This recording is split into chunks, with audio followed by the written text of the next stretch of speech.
Welcome to Vox Pauli, the voice of St. Paul's Catholic Student Center. We meet interesting people from past and present to learn about how St. Paul's Catholic Student Center at the University of Wisconsin-Madison has impacted their lives. Welcome to our opening episode, Camryn Miller. Thank you. Round of applause. Camryn, tell us, who are you? Well, my name is Camryn, like you said. Yeah, we got that. Often go by Cam around here. Cam. Yes, yeah. I've been referred to as C-Millie back, all these. So I was born and raised in Cedar Rapids, Iowa. Mm-hmm. So long time Hawkeye fan. Are there cedars in Cedar Rapids, Iowa? Have you seen any? Are there what? Cedars. Oh, cedars? Probably some. You never saw any. There are a lot of trees, yes. Lots of trees, but who cares? They're called Cedar Rapids. But there is a Cedar River that runs through our downtown. So. And did you have youthful adventures in the Cedar River? I actually have never been in the Cedar River. It's brown and disgusting. Are there any? Are there rapids though? There are rapids. Yeah. Or just it moves fast in some places. Probably at some points. I don't know. I haven't. But a happy childhood in that place. What's the best part of growing up in Iowa? Oh, the sweet corn. Come on. Really? Yes. Why would I know that? Because I don't know. You should. You never brought me any. No, I haven't. Camryn doesn't give me any presents. Calling me out. Really at all. But anyways. But yes, this is sweet corn season. So like, I'm going home to Iowa this weekend. Yeah, I think it's actually for the sweet corn, and you'll also see family. Yes, yeah, okay. But primarily for the sweet corn.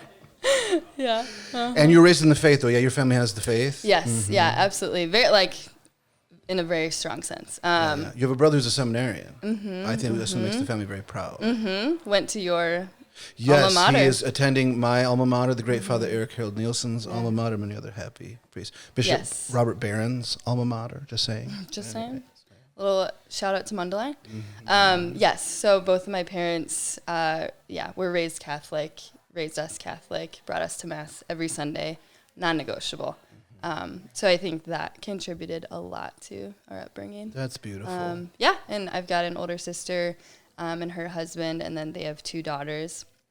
Very faithful as well, and then my youngest brother in high school. You love your. I love my niece. Niece one is on the way, but yeah. Oh, yeah. Wonderful. Yeah. Now, you went to the University of Iowa because that was just always what was going to happen, or like that's what every little girl growing up in Iowa wants to do, or you have family lineage. What's that story? So I do have family lineage. Like most of my aunts and uncles went to the University of Iowa, and then so did my mom and dad. My sister did, my brother did before he joined seminary, which that was after I was there. But yeah, I was actually not intending on going to the University of Iowa. I was kind of just wanted to go against the grain. Where'd you want to go? I wanted to go to northern Iowa. Why? Can you imagine being a Panther? I have, and my favorites list on my YouTube channel is when Paul Jesperson hits that half-court shot to beat Texas in the whatever. Do you know about this, Kennedy? Yeah, it's a great. Okay. You know, I say this a lot. I say, Andrew Hall for the win. That's from that. That's why you would want to go to northern Iowa. Okay, you have no idea what I'm talking about. So much more sense. No. Yes. Yeah. So that would be a good reason to be a Panther. Yeah. However, that was not the Lord's plan. Reason prevailed, not emotion. Yeah. So I remember I didn't really pray all that much in high school. Like anti-praying, or just I don't really know how. I didn't really know how. I didn't really care to. But you then never been through an anti-God phase, like kind of boring. I want to be rowdy. You never got rowdy. I feel.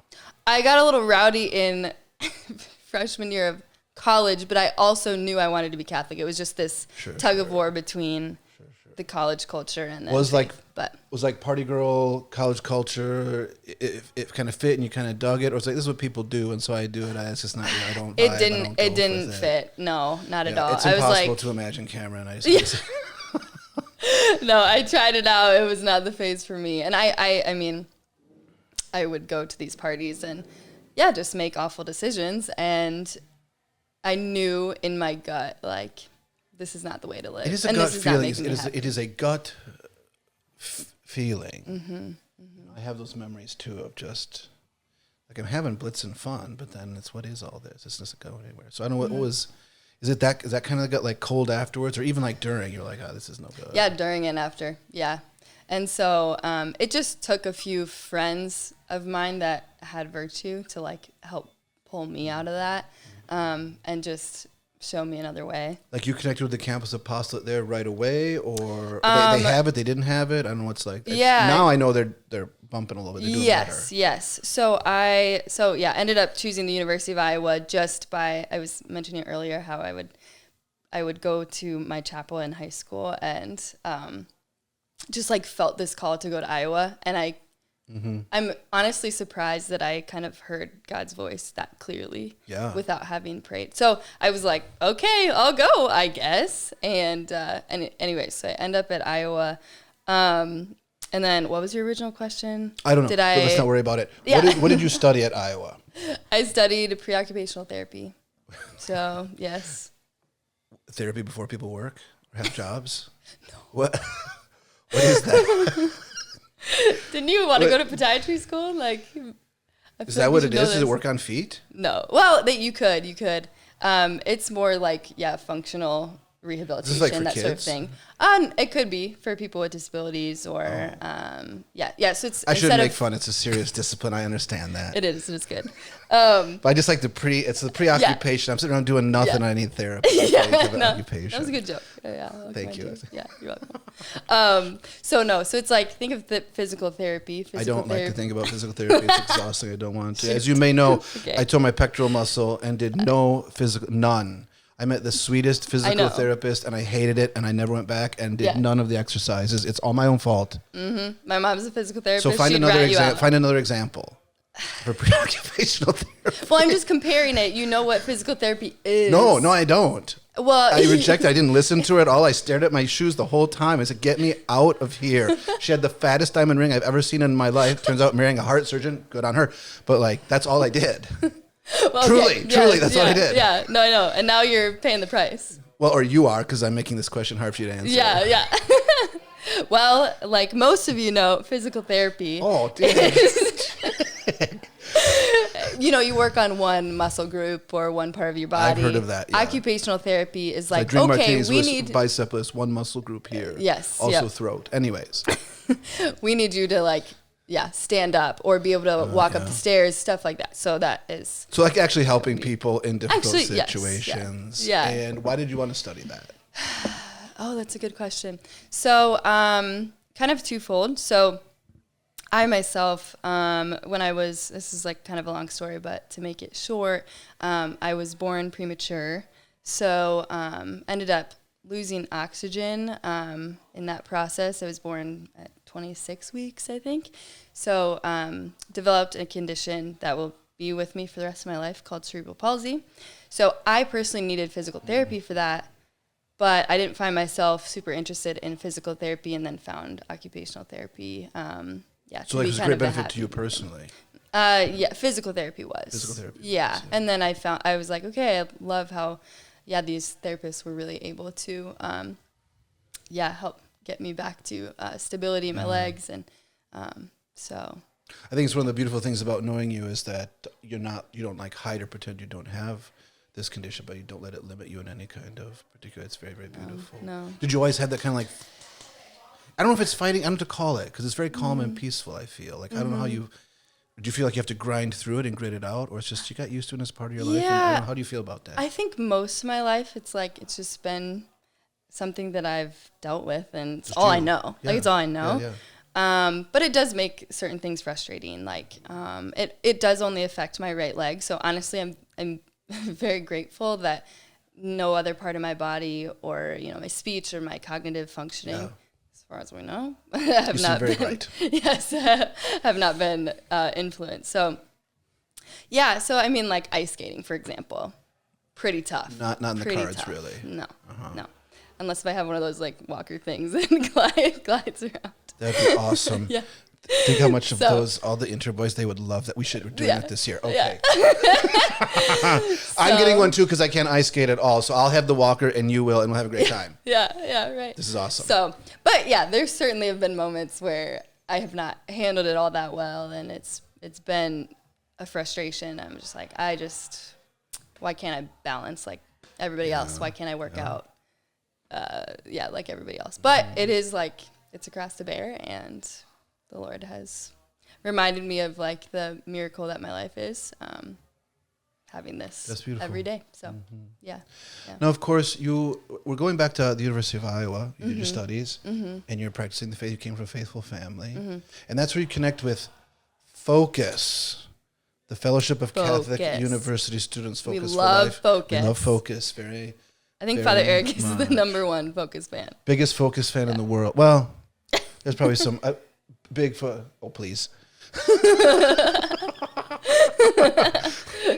Big Focus fan. You met Focus at Iowa, yes? Yes. All right. And so that was my sophomore year. A particular missionary invested in you. Yeah. So kind of crazy story. Full circle moment. Sarah McQuaid, who you know. Where'd she go to school?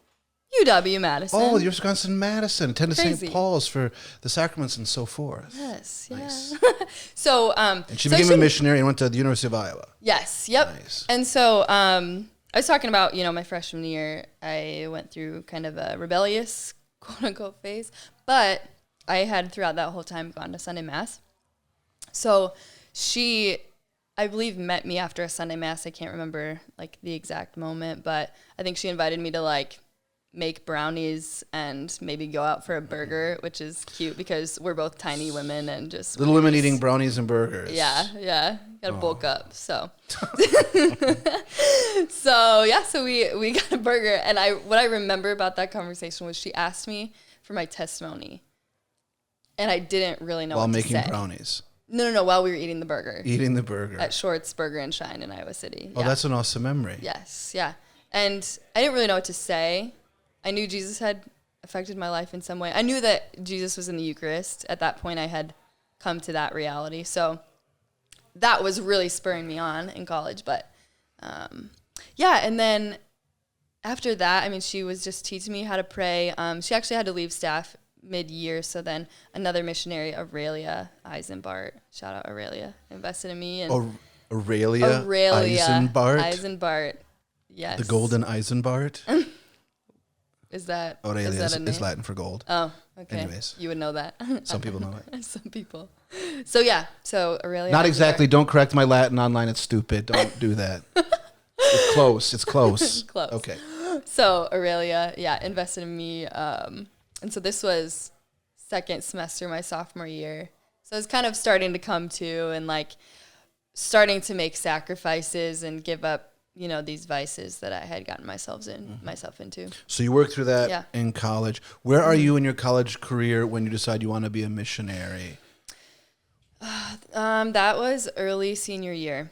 Okay. Yeah. So like convicted, I want this, or like there's something to do. People get there all different kinds of ways. I know this. That's so true. Yeah. I was like willing to apply and interview. And they gave me an interview in, I think, September. Where did you interview? Online. On COVID? Zoom. Yeah. Oh. Yeah. Blue COVID. I had a great COVID experience. Most people didn't, so sorry about that. Yeah. Again, shout out to Aurelia. She let me use her bedroom for my interview space. So did she have it was gold funny. In I had sweats on. Did she have gold in her bedroom? Did she have gold? Probably. She had some gold decor. So you're in your sweats, sitting on a bed. I'm in my sweats, saying, "I'd like to save people's souls. I'm a serious person." And then at one point during the interview, and like, yes, Focus is professional, but also like we're real people. Okay, so during the interview, we're having this like just chit chat in between interview sessions and just getting to know each other on Zoom. Like, what else do you do when you're just sitting on a screen staring at each other? So then I think it was at the end of the weekend, actually, they asked everybody to stand up, and they wanted to see what everybody was wearing. What kind of sweats did you have? It was like Iowa joggers. Hawkeye sweats or like I juicy wish. swesh? I wish, not juicy. I wish sweats? What are those? No. I wish I was wearing That sounds Iowa. Inappropriate. I wish I was wearing Iowa gear because I remember there were a lot of Nebraskans on that call, and they Boo were Nebraska if you're from Iowa. Boo Nebraska. Right? I get it. We love Nebraskans. We love all people. We love but their in this souls, context, Boo Nebraska. Boo Nebraska. Yeah. So yeah, I should have pulled those out, but yeah. Anyways. So anyways, it was a lovely interview. Because they do a whole weekend of it. So, and they really help you with the discernment process. I was nervous to fundraise my salary. Like, pretty deathly afraid of that. And it was like a looming cloud over my head. And then I didn't want to You conquered that fear, I feel. I did. Yeah. And it taught me how to trust And I feel like God. you were pretty easy yes for focus. I just perceived that. Yes. Because then you get sent to the University of Wisconsin at Madison. Or as some people would say, you got sent to St. Paul's. Yeah. Great fun things around here. The number of students say, I graduated from St. Paul's. Yeah. St. Paul's makes University the best Catholic school in the state of Wisconsin. Some say that. Some say. I also say that. It's not official, Marquette, but I'm just saying some say that. Well, I mean, had you I heard attribute so about much St. my Paul's formation. before you had arrived? Was it legendary? Had I? I had heard about it from a friend that committed to grad school. And I remember being in the car with her and she was like, this Newman Center is 5 stories tall. That's crazy. Because our Newman Center, not 5 stories tall. Wonderful, amazing. Yeah, no, it's true. This is quite but, there's a couple Newman Centers across the country like this, but not very many. The building is awesome, but there's the elan, there's the spirit of the place because of who was your team director when you came here? Olivia Ring, now Trafton. Famous person. Right. Very famous. Married a fine young man, yes. as we all know.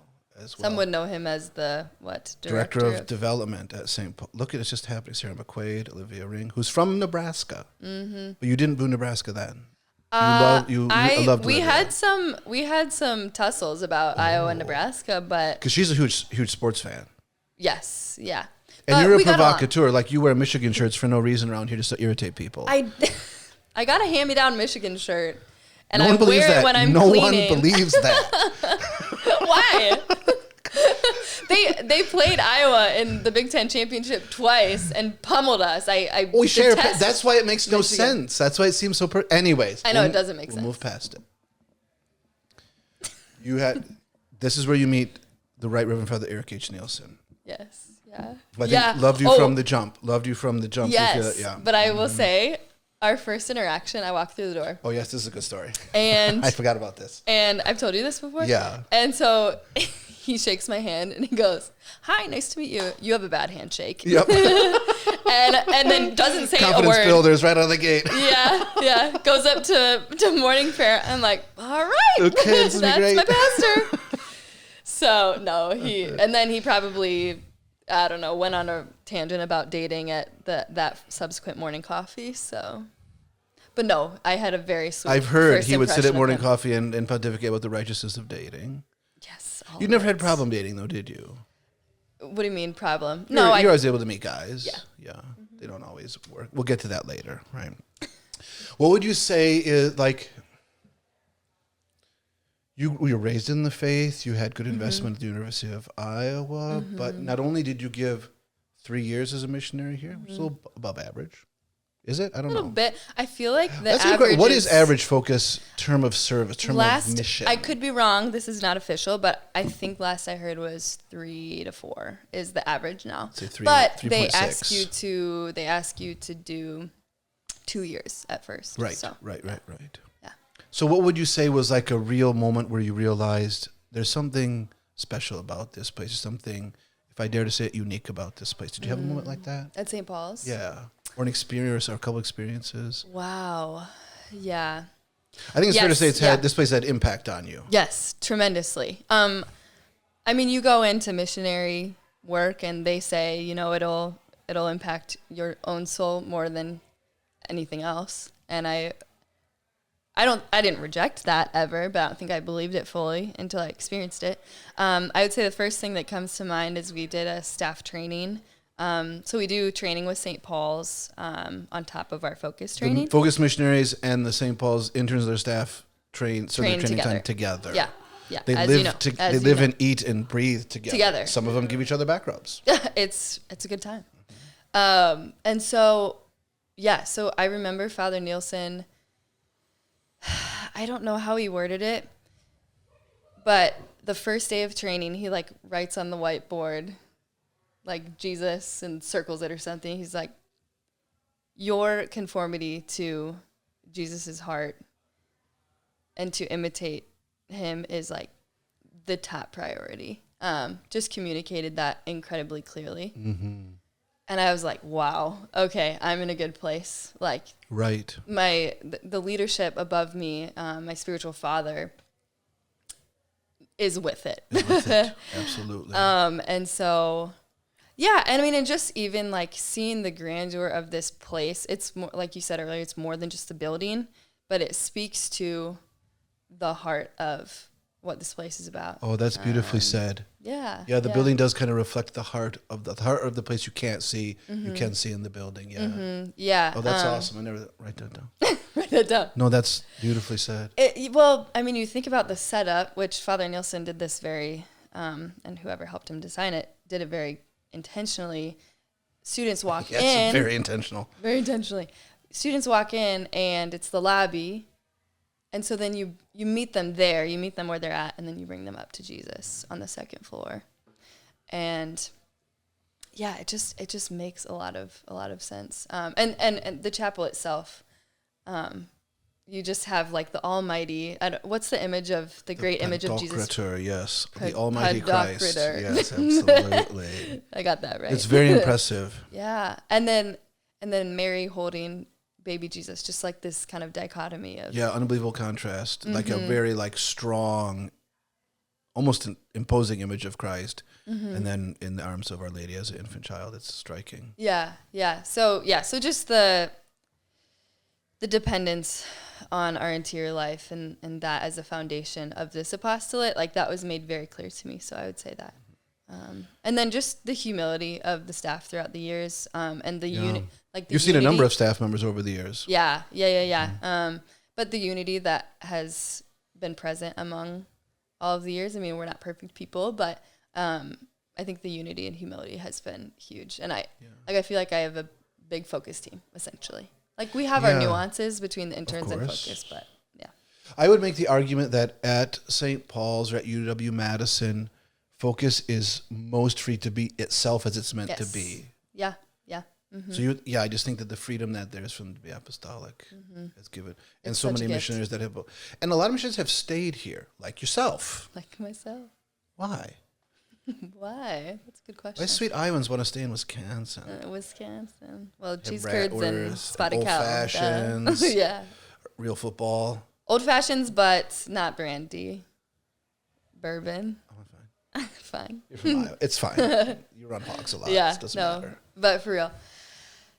Yeah. I mean, you approaching me with the offer for this job. Yeah. Why'd you say yes? Why'd you say yes? Why did I say yes? Well, you were too convincing.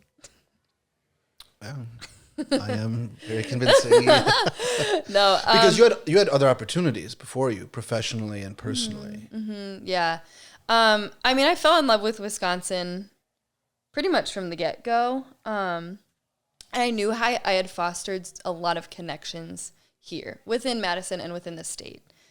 So that was making it look very likely that I would stay in Wisconsin. But yeah, then you approached me with the job offer, and I was like, you want me to do that? Like not in a falsely humble way, like, I it's just like, I experienced it. Yeah. Wow. Okay.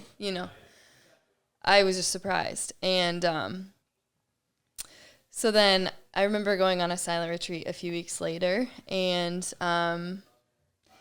I think at that point I was like 50-50 because I just hadn't prayed about it all that much. And the Lord was making it very clear to me, like, this is good. This would contribute absolutely to my salvation and my growth in virtue and conformity to Jesus. And I have the added benefit of being a missionary, and like specifically being a missionary at this place, so that I've worked with students directly for 3 years and understand the work how you the get, you apostolate understand. works. Yeah, absolutely.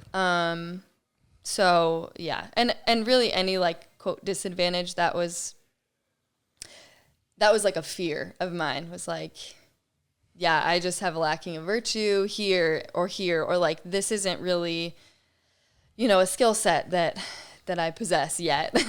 Yeah, you spend so much time meeting with so many women, and now it's a lot more investment in staff and administration. Yeah. So yeah, and I've had some experience of that, but not a ton. Yeah, you were the de facto team director twice. Yeah. Right. Yeah. Greatest pinch hitting team director in the history of Focus, Camryn Miller. Best team director to ever actually be a team director. Some will say. All people say. All people who know say. Yeah, it was a good challenge. So yeah, then from that point on, it was like, yeah, you need to do this. Yeah. And this is a lovely place. I'm like so confident in your spiritual fatherhood and your leadership. So you're the first not tall woman to hold this position. Does that cause you anxiety? No, not at all. What, are you like anti-tall women? No. Oh. It just doesn't just cause confident me in anxiety. yourself. It's not a comparison thing. I've always loved I made being a false short. Comparison. It's just, I think it is ironic. All the women who have held this spot have been extraordinarily tall. Tall, yeah, right. And I'm like 5'2". You're not tall, yeah. So I actually but that doesn't, we all get it. God doesn't care how tall you are. No, That's not no. But I've loved being short. Fun fact. Oh. I've loved it. I mean, sometimes it's like mildly more men available to you because you're shorter. Yeah. What have you loved about being short? Well, you can like fit in small places. Okay. And I don't know. Better snuggling on the couch. What? Better snuggling on the couch? Better snuggling on the couch. Yeah. Yeah, again, more men available to me. Yeah. You found a man. Or he found you. How would we say? Or someone found him for you. I would say he found me. Shout out to Abby. Shout out to Kennedy. Our executive producer. Excuse me. Yeah. Kennedy Peters. Yeah. Yeah. So we met at a Christmas party at her house. At an abandoned rectory. At an abandoned that now rectory. A bunch of women live in. How romantic. Yeah. Actually, it was like it's a very cutely decorated house. So it was actually. Did he like hunt you, like corner you, like pin you in that corner and like win you over? Or was this like you saw him like that's a nice chinos he's got on there. I've seen him at mass. I actually hadn't. I hadn't. Never seen him at mass. Saw me You knew he had religion though. Pretty early on from our conversation, yeah. So basically what happened was we were at this party. I was talking to Graham Mueller. Father Eden making faces in the ladies' window. man extraordinaire, Graham Mueller.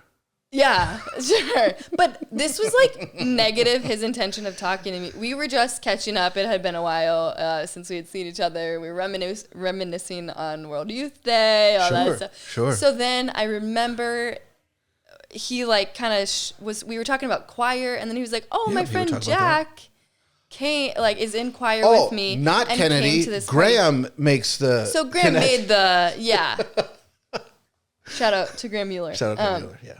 So, but like not intending on setting us up. So we meet, we shake hands, and I'm like, "Oh, this man's got some nice blue eyes."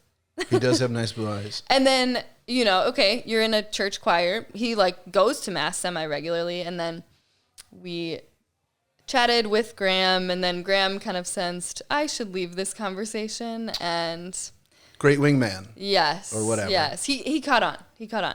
So, and then I believe we talked for like, the stories say you had an engrossing so. conversation all night and talked to no other people. We mostly talked to each other. You even struck two other girls like, get away. That's true. I never said that. No, you hit them. No way. They are lying. Two girls or like one girl twice.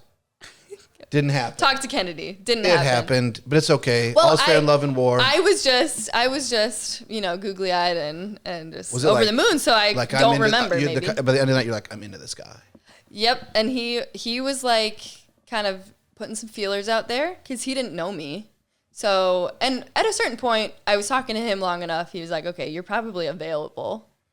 So he like, what did he? We were talking about mixed drinks with Sam Larson at one point, and then Sam had left, and then he was like, I can make you a sidecar sometime. Oh, you figured out. Yeah, and I was like, he is smooth. Yes. He's a smooth fellow. Like I don't know what I said, but I was like, please, yes. Are you like getting my message? So he did, and then he asked me out at the end of the night. So yes, he asked me to go to. I'm totally outing him right now. He asked me to go to Le Tigre, which is like a tiger-themed bar. Yes, it is. Which we had. Yes, I had asked him about. Not a reputable bar. I had asked him about like fun spots that he had found in Madison. So it was just. Are you free? Anyway, what do you have to drink at the Le Tigre? Don't go. People should not go. Oh, we didn't go. Okay, good. Yeah, don't go there. People should not go there. I mean this. Don't go there.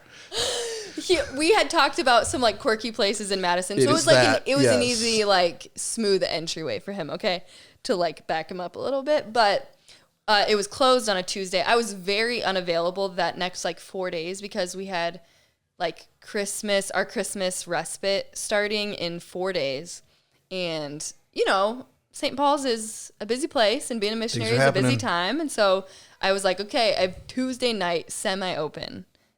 But that's like all we got to work with. And then I'm back in Iowa, and then I go to Seek, and then I go to Rome. So then we went to the Weary Traveler, which is like kind of a upscale bar. That's a nice place. Yeah. So I ordered a Reuben. We got a cheesecake. It was a delightful time. See, that's how you know. That's how a guy knows a girl is into him. She orders a Reuben. It's corned beef and sauerkraut and Thousand Island dressing. Darn good. By the way. That's when he's like, okay, she's comfortable. This is working. Yeah. Right. And a Negroni. A Reuben and a Negroni. High-class people in Iowa. Yeah. All right, so you had a lovely time. Yes. Now you're engaged. When are you getting married? March 29th, 2025. Lenten Lenten wedding edition. In beautiful St. Joseph's in Milwaukee. God loves me. God loves you. Like, and I know that for more reasons than the fact that I'm getting married there. It's beautiful able to name the ways that God has been active and loving in our lives. So. If you haven't been to St. Joseph, you gotta go. It was the first church that I walked into after going to Rome.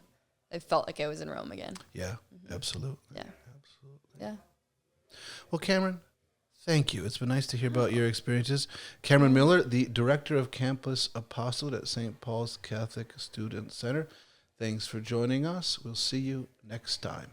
Bye-bye. Peace.